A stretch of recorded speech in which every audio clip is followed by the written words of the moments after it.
The quest to understand yourself, truly understand yourself, isn't some gentle intellectual pastime. It's a brutal, often uncomfortable, but ultimately liberating war waged against ignorance, against the easy lies society feeds you, and against the weaknesses you've allowed to fester within.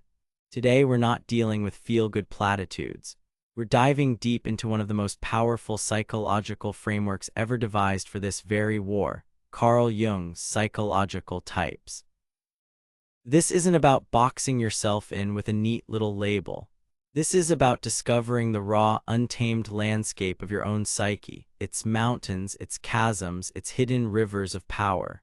Why? Because until you know the terrain, you're fighting blind. You're stumbling through life, wondering why you keep hitting the same walls, why others seem to operate on a different wavelength, why your energy drains and your potential remains untapped. This video, Carl Jung's Psychological Types, which one are you and why it matters, is your map and your arsenal. We will dissect Jung's system not as a sterile academic exercise, but as a practical tool for radical self-improvement, for forging unshakable mental toughness, and for understanding the fundamental mechanics of your own being and how you relate to the world. Get ready to confront some hard truths about yourself, because only by facing them can you unlock the door to genuine strength and build a life of purpose and impact. The question isn't just, which one are you? It's, what are you going to do with that knowledge to become unstoppable? First, let's be clear. Carl Jung wasn't some peddler of pop psychology. He was a pioneer, a depth psychologist who dared to explore the vast, often unsettling, territories of the human unconscious. His work on psychological types, culminating in his seminal book Psychological Types, wasn't about creating neat little boxes for people. It was an attempt to understand the different ways individuals orient themselves to the world and process information. He observed that our conscious attitudes and functions show distinct patterns, and these patterns, while not defining us entirely, profoundly influence our experiences, our values, our strengths, and yes, our damn weaknesses. The ultimate goal of Jung's psychology, a process he called individuation, is to become a whole, integrated self, not by conforming to some external ideal, but by courageously embracing and developing all parts of your unique psychological makeup, even the parts you've disowned or ignored. Understanding your type is the critical first step on that arduous, yet immensely rewarding journey. At the very core of Jung's typology are two fundamental attitudes towards life, two distinct ways your psychic energy, your libido, naturally flows, extroversion and introversion. Now strip away the pop culture misunderstandings. This isn't about being the life of the party versus being a wallflower. It's far deeper than that. It's about where you primarily draw your psychic energy and where you direct it. Extroversion, the extroverted attitude, means your energy naturally flows outwards, towards the external world of people, objects, and actions. You find stimulation and revitalization from engaging with what's outside of you.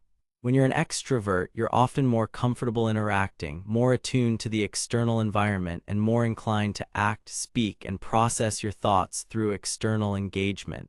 Strengths, obvious.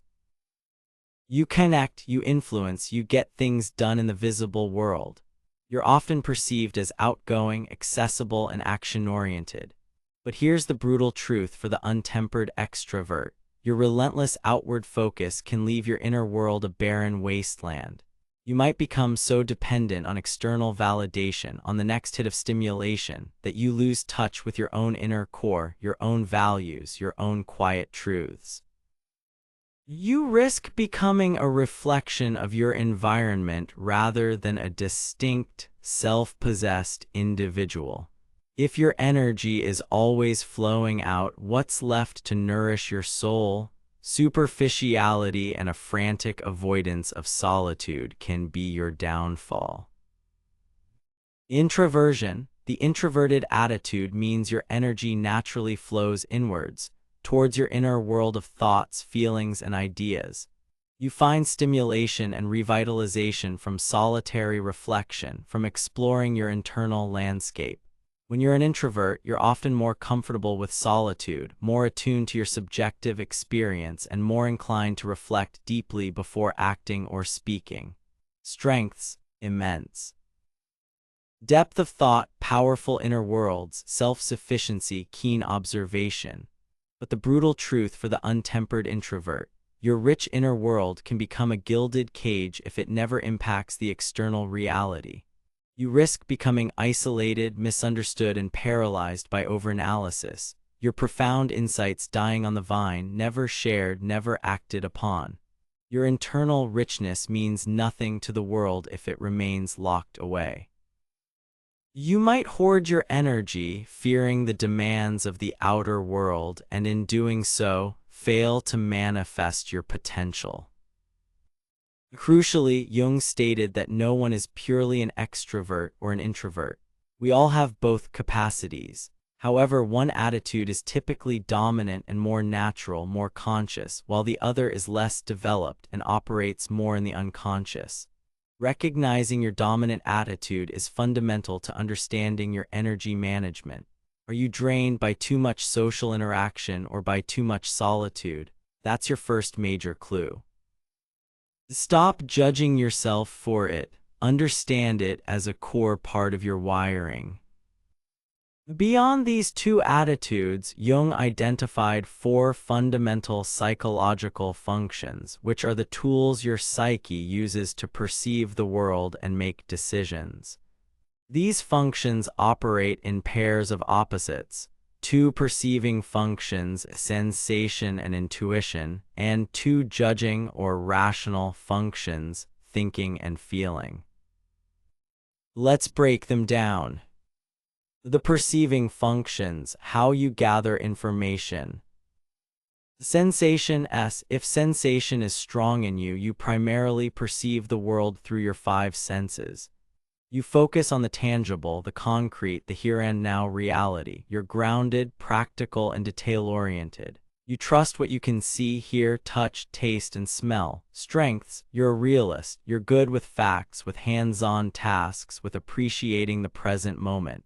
You bring stability and common sense.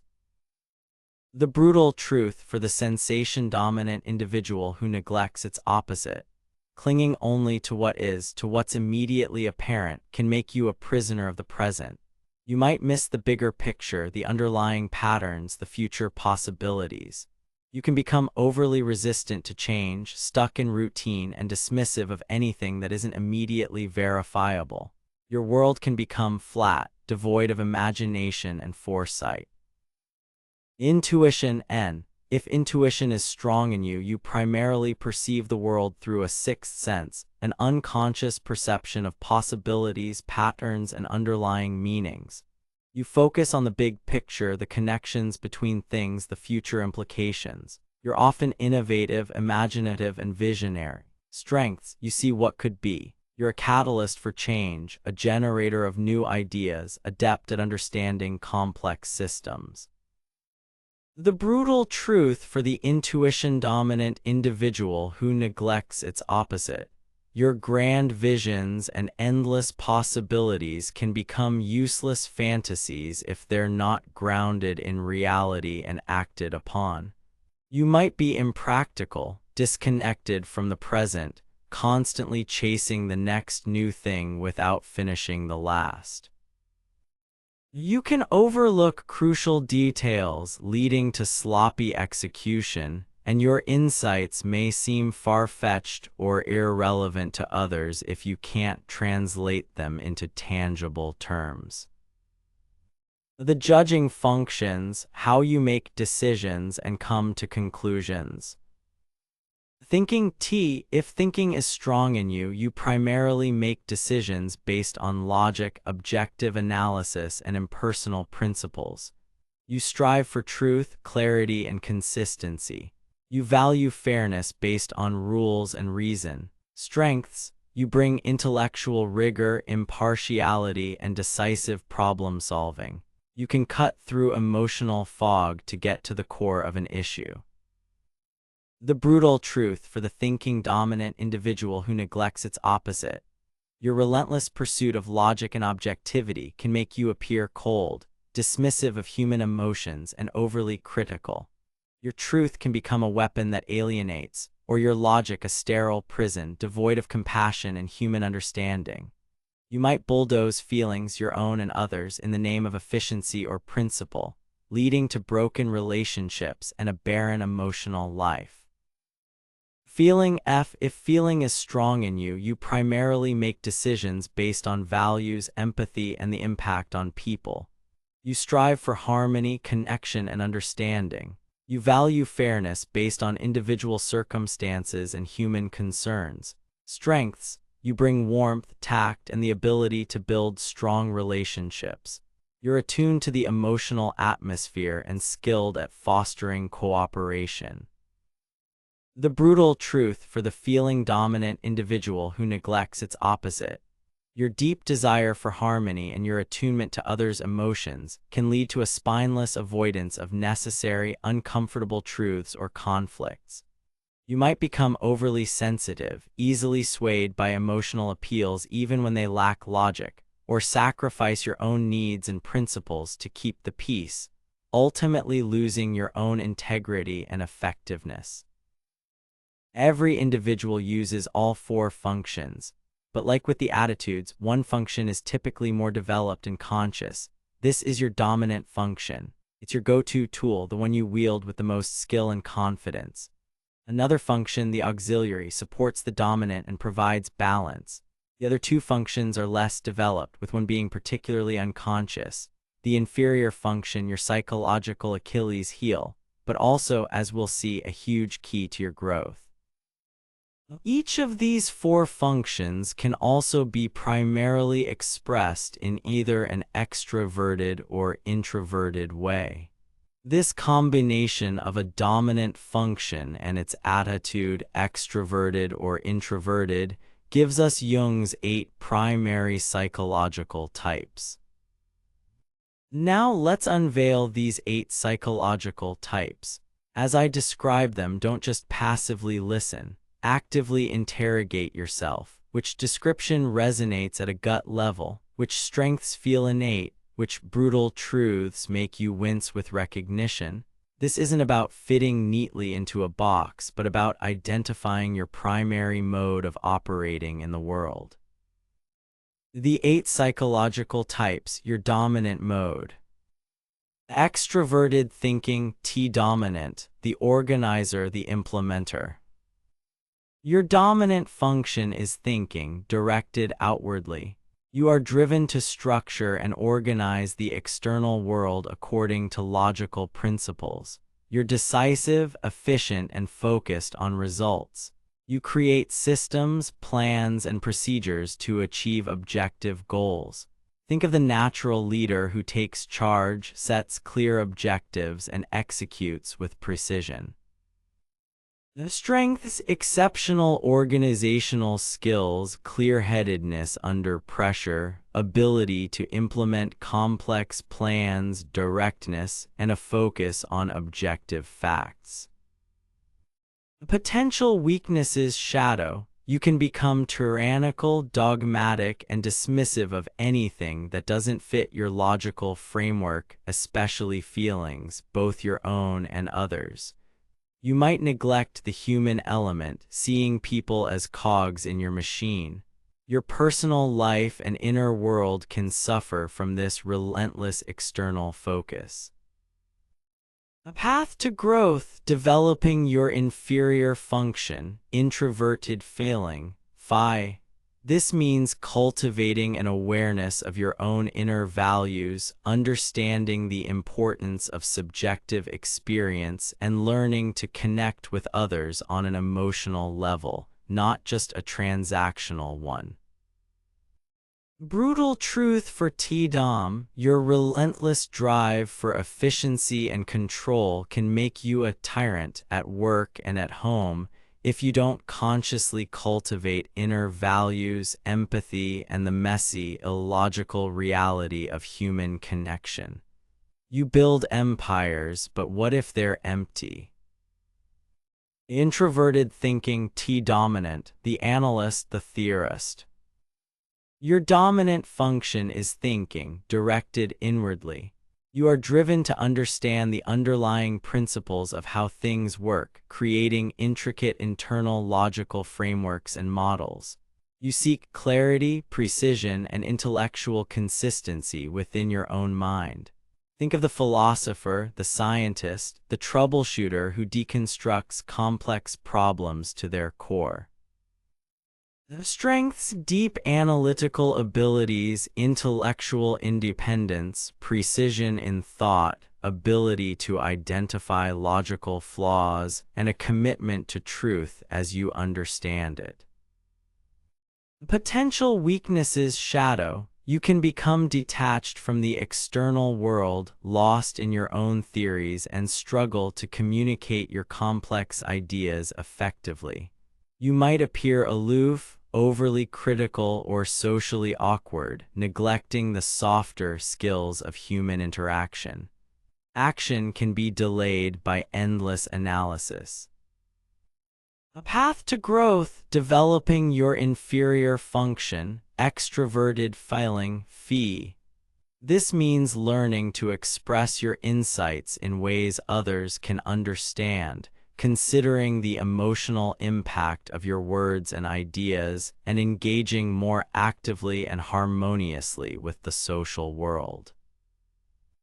Brutal truth for Taidam: your intricate inner worlds of logic can become ivory towers of irrelevance, making you a brilliant hermit if you don't learn to connect, to communicate effectively, and to apply your understanding with genuine human consideration. What good is a perfect theory if it changes nothing? Extroverted feeling, fee dominant, the harmonizer, the connector. Your dominant function is feeling, directed outwardly. You are highly attuned to the emotional atmosphere around you and driven to create and maintain social harmony. You seek connection, consensus, and positive interactions. You easily empathize with others and often take on the role of mediator or caregiver. Think of the charismatic host, the supportive friend, the community builder. The strengths: exceptional interpersonal skills, empathy, ability to foster cooperation and a positive environment, tactfulness, and a genuine care for others' well-being. Potential weaknesses: shadow. You can become overly dependent on external validation and approval, losing touch with your own authentic feelings and needs in the quest to please others. You might avoid conflict to a fault, become enmeshed in others' emotions, or struggle with making tough decisions that could upset the harmony. A path to growth: developing your inferior function, introverted thinking, T. This means cultivating your own internal logical framework, learning to make decisions based on objective principles when necessary, and developing a stronger sense of self independent of others' opinions. Brutal truth for Pheedom: your profound need for external validation and social harmony can make you a chameleon, shape-shifting to please, ultimately losing your own core identity and principles if not balanced by robust internal logic and self-definition. Who are you when no one is watching? Introverted feeling, Phi dominant, the idealist, the purist. Your dominant function is feeling, directed inwardly. You are guided by a deep internal well of personal values, ethics, and a strong sense of authenticity. You seek to live in accordance with your inner moral compass and strive for congruence between your actions and your ideals. Think of the quiet advocate, the passionate artist, the individual with unshakable integrity. The strengths: deep conviction, strong moral compass, authenticity, empathy for the underdog, and a commitment to deeply held values. Potential weaknesses: shadow. You can become rigid in your idealism, judgmental of those who don't meet your high standards, and struggle to articulate your profound inner values to the external world. You might appear aloof or overly sensitive and find it difficult to compromise or engage with systems you deem inauthentic. Path to growth: developing your inferior function, extroverted thinking, T. This means learning to translate your inner values into effective external action, developing organizational skills, and learning to navigate and influence external systems to bring about the changes you believe in. Brutal truth for Phi Dom: your deeply held values, if unexpressed or untempered by pragmatism, can become a beautiful but sterile monument to your own purity, leading to inaction, bitterness, or harsh judgment rather than meaningful impact on a flawed world. How will your ideals change anything if they remain locked inside? Extroverted sensation, C dominant, the realist, the experiencer. Your dominant function is sensation, directed outwardly. You are highly attuned to the immediate sensory environment and driven to experience the world directly and fully. You are action-oriented, adaptable, and seek enjoyment and engagement in the present moment. Think of the thrill seeker, the performer, the crisis responder who thrives in dynamic situations. The strengths: highly observant of concrete reality, resourceful, adaptable, enjoys life to the fullest, quick to react, and possesses a practical, hands-on approach. The potential weaknesses: shadow. You can become impulsive, thrill-seeking to a fault, and neglect long-term planning or deeper meanings. You might get bored easily, avoid commitment, and struggle with introspection or abstract concepts. Overindulgence and a lack of foresight can be significant pitfalls. Path to growth: developing your inferior function, introverted intuition, Ni. This means cultivating an awareness of underlying patterns, considering future consequences, and developing a deeper sense of inner vision and purpose beyond immediate gratification.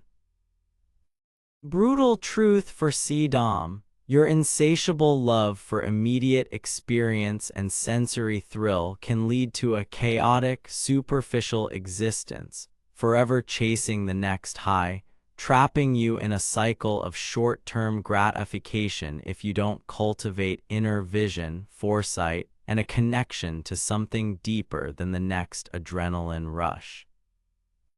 Introverted sensation, C dominant, the archivist, the stabilizer. Your dominant function is sensation, directed inwardly. You process current experiences by comparing them to a vast internal storehouse of past sensory impressions and detailed memories. You value consistency, reliability, and what has been proven to work. You are often meticulous, dependable, and have a strong respect for tradition and precedent. Think of the historian, the quality control expert, the preserver of heritage. The strengths: excellent memory for details, thoroughness, dependability, practicality, and an ability to create stability and order based on past experience. Potential weaknesses: shadow. You can become overly cautious, resistant to change, and fearful of the unknown or the unfamiliar. You might get stuck in ruts, dismiss new ideas too quickly, and struggle with abstract possibilities or adapting to rapidly changing environments. A path to growth, developing your inferior function, extroverted intuition, NI. This means learning to embrace new possibilities, being more open to change and innovation, and exploring alternative ways of doing things beyond what is tried and true. Brutal truth for C-Dom. Your profound reliance on the past and the proven can make you an anchor in a storm, but it can also make you a fossil, overly cautious, resistant to necessary change, and blind to future opportunities if you don't learn to occasionally release your grip on what was and explore what could be. Extroverted intuition, NI dominant, the explorer, the innovator. Your dominant function is intuition, directed outwardly. You are constantly scanning the external world for new possibilities, connections, and exciting ideas. You are enthusiastic, imaginative, and love to brainstorm and initiate new projects. You see potential everywhere. Think of the entrepreneur, the inventor, the creative brainstormer. The strengths: highly creative, visionary, enthusiastic, adaptable, and skilled at generating a multitude of new ideas and possibilities. The potential weaknesses: shadow. You can become scattered, struggle with follow-through, and jump from one new interest to another without ever bringing anything to full fruition. You might overlook important details, become bored with routine, and find it difficult to commit to one path. A path to growth, developing your inferior function, introverted sensation, C. This means learning to ground your ideas in reality, paying attention to details, developing discipline and perseverance, and appreciating the value of completing what you start. Brutal truth for NI-Dom. Your dazzling, constant chase for new ideas and possibilities can lead to a scattered, unfulfilled existence, a jack of all trades and master of none, if you don't ground yourself with practical details, consistent effort, and the discipline to see things through. 1,000 brilliant sparks mean nothing without a sustained flame. Introverted intuition, NI dominant, the visionary, the foreseer. Your dominant function is intuition, directed inwardly. You experience powerful, often sudden insights and visions about the future or the underlying meaning of things. You have a deep, complex inner world and a drive to understand the archetypal patterns of life. Think of the prophet, the strategist, the profound theorist who sees far ahead. The strengths: deep insight, strategic thinking, visionary capacity, strong sense of future direction, and an ability to grasp complex, abstract concepts. Potential weaknesses: shadow. Your visions can be difficult to articulate or translate into practical terms, leading to misunderstanding or a sense of isolation. You might neglect present realities, appear detached or impractical, and struggle to connect with those who don't share your depth of insight. You can also be stubbornly attached to your own vision. A path to growth: developing your inferior function, extroverted sensation, C. This means learning to engage more fully with the present moment, taking practical action to manifest your visions, and enjoying the concrete realities of life. Brutal truth for NI-Dom. Your profound and often singular visions can remain locked inside you, misunderstood or unmanifested, becoming a source of frustration rather than power, if you don't learn to courageously engage with concrete reality, to communicate effectively, and to take the messy, imperfect steps of practical action. A vision unacted upon is just a dream. How do you begin to identify your type? It's not about taking a simplistic online quiz and accepting the label. It's about rigorous, honest self-reflection. Which of these descriptions caused a jolt of recognition, perhaps even an uncomfortable one? Where does your energy naturally flow, inwards or outwards? When you're faced with new information, do you first look for concrete facts, sensation, or underlying possibilities, intuition? When making decisions, do you lean on objective logic thinking or on values and human impact feeling?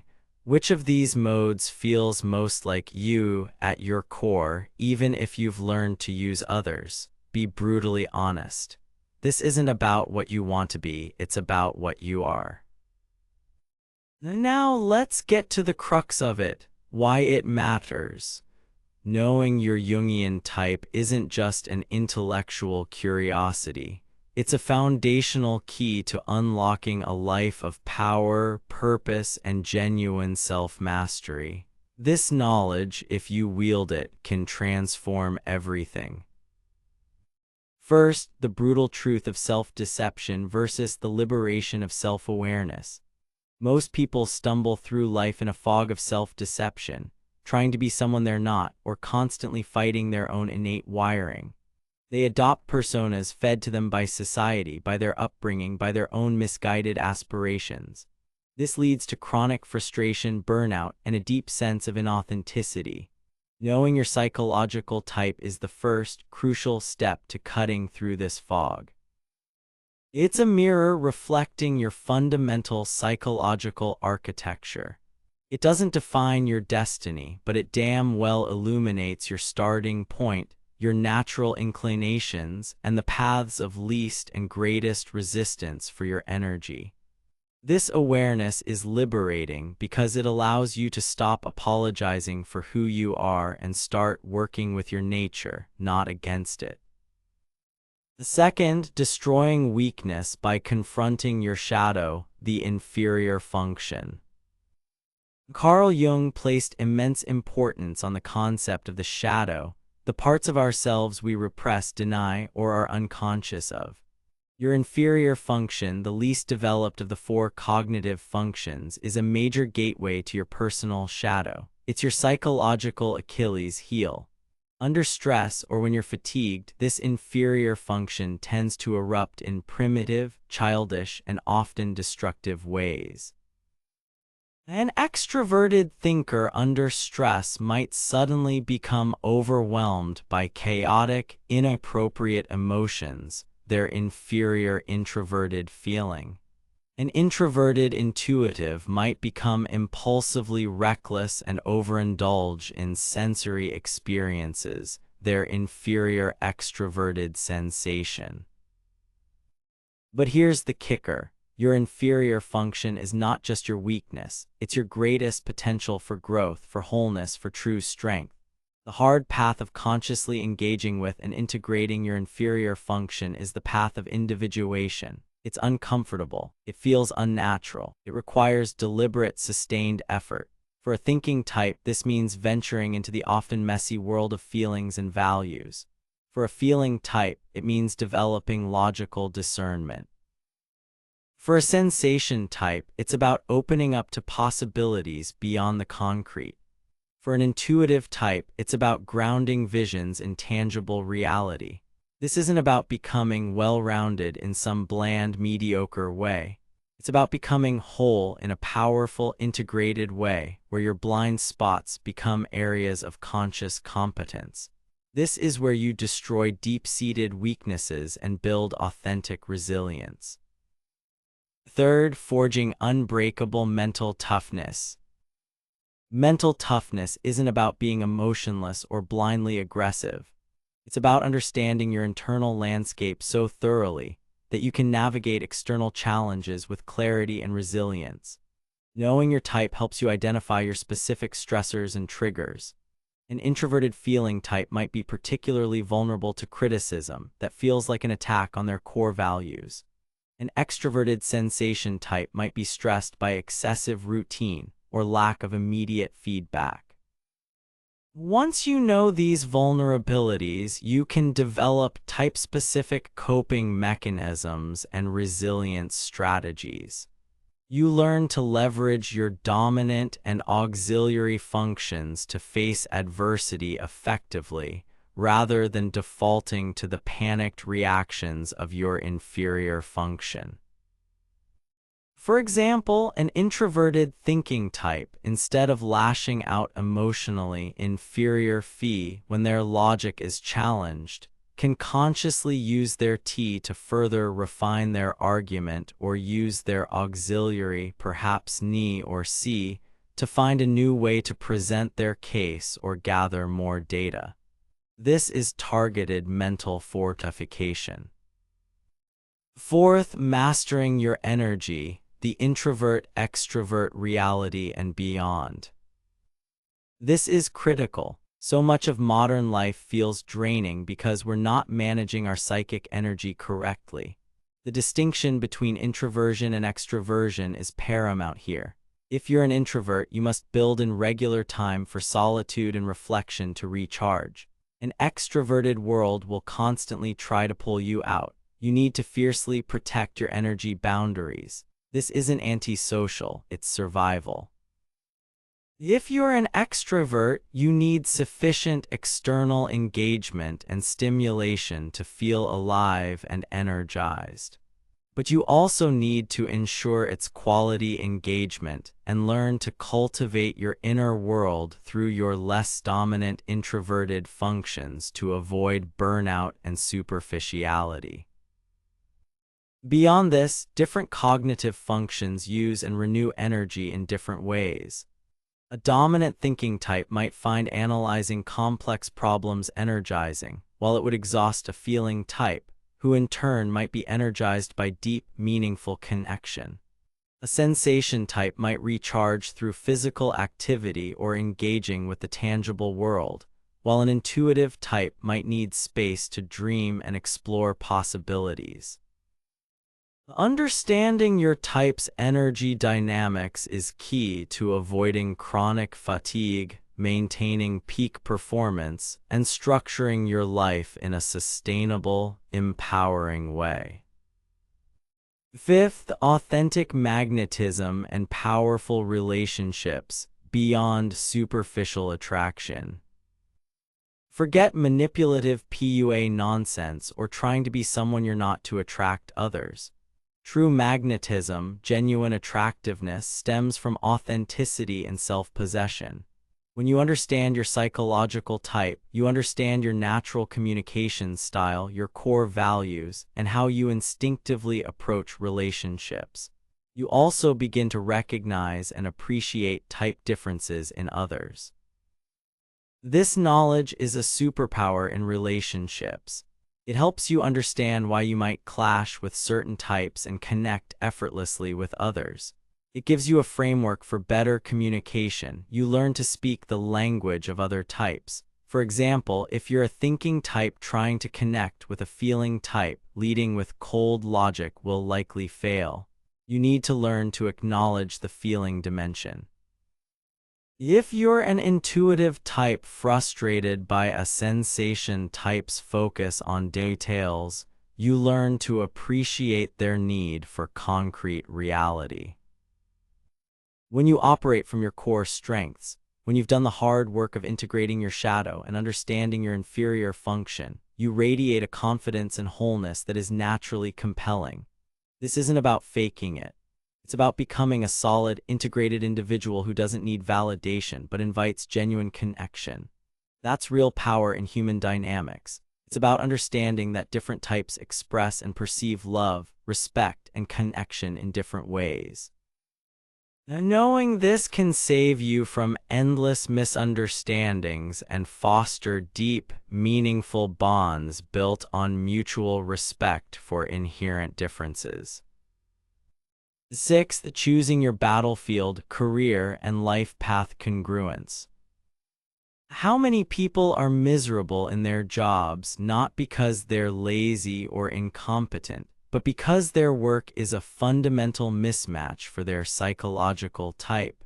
An extroverted sensation type forced into a solitary, detail-oriented desk job will wither. An introverted intuitive type in a high-pressure, constantly shifting sales role might burn out. Your psychological type provides powerful clues towards the kind of work, environments, and roles where you're most likely to thrive, feel energized, and make your greatest contribution. A T-dominant might excel in leadership and strategic planning, and Phi-dominant might find fulfillment in advocacy or value-driven creative pursuits. And C-dominant might be an invaluable asset in roles requiring meticulousness and reliability. This isn't about rigid career boxes. You can succeed in many fields, but understanding your type helps you make informed choices that leverage your natural gifts and minimize the chronic stress and frustration that comes from constantly fighting your own grain. It's about aligning your daily efforts with your deepest psychological currents. The seventh, from negative thinking to empowered mindset. Each psychological type can be prone to specific patterns of negative thinking, often stemming from the anxieties of their dominant function or the insecurities of their inferior function. For instance, an Phi-dominant might battle thoughts of "I'm not good enough if I compromise my values," or "no one truly understands me." A T-dom might think "my ideas are too complex for others, I'm isolated by my intellect," or become paralyzed by "what if I'm wrong?" And C-dom facing boredom might catastrophize, "this is unbearable, I need an escape, a thrill now." And C-dom facing novelty might be plagued by, "this is too risky, it's never been done before, what if it fails like that other time?" And Phi-dom might obsess over, "what if they don't like me, what if I've upset someone?"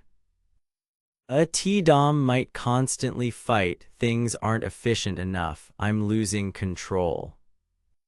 And Ni-dom might fear, "I'm missing out on something better, what if I choose the wrong path and get stuck?"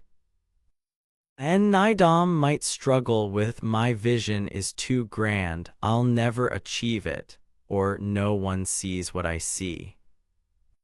Awareness of your type allows you to identify these recurring negative thought loops as byproducts of your psychological structure, rather than objective truths.